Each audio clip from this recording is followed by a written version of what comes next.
৩ দশক আগে শেখ হাসিনাকে হত্যা চেষ্টা মামলায় মৃত্যুদণ্ড পাওয়া ৯ জন সহ ৪৭ বিএনপি নেতাকর্মীকে খালাস দিয়েছে হাইকোর্ট। বিচারক বলেন, মামলাটি ছিল বিদ্বেষপূর্ণ, রায়ে পক্ষপাতিত্ব করেছে বিচারিক আদালত। এদিকে আদালত প্রাঙ্গণে ঈশ্বরদীর বিএনপি কর্মীদের হামলার শিকার হয়েছেন গণমাধ্যম কর্মীরা। সাবেক প্রধানমন্ত্রী শেখ হাসিনাকে হত্যা চেষ্টা মামলার রায়ের পর হাইকোর্ট প্রাঙ্গণে বিএনপি কর্মীদের হামলার মুখে গণমাধ্যম কর্মীরা।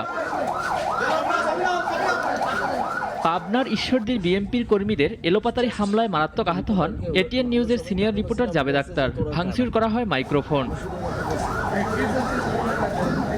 তাৎক্ষণিক সুপ্রিম কোর্ট আইনজীবী সমিতির অ্যাম্বুলেন্সে করে জাবেদ আক্তারকে হাসপাতালে ভর্তি করা হয়। প্রতিবাদে আইনজীবীদের সংবাদ সম্মেলন বর্জন করে গণমাধ্যম কর্মীরা। এ ঘটনায় দুঃখ প্রকাশ করে নিন্দা জানায় সুপ্রিম কোর্ট রিপোর্টার্স ফোরাম। আমরা সবাই দাঁড়ানো ছিলাম, বলছে যে তোরা কারা।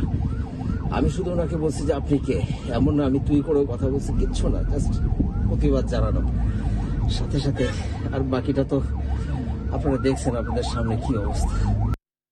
৩ দশক আগে সে সময়ের বিরোধী দলীয় নেত্রী শেখ হাসিনাকে হত্যা চেষ্টা মামলায় ৯ জনকে মৃত্যুদণ্ড ও ২৫ জনকে যাবজ্জীবন কারাদণ্ড দিয়েছিল বিচারিক আদালত। এছাড়াও ১৩ জনকে দেয়া হয় ১০ বছরের কারাদণ্ড।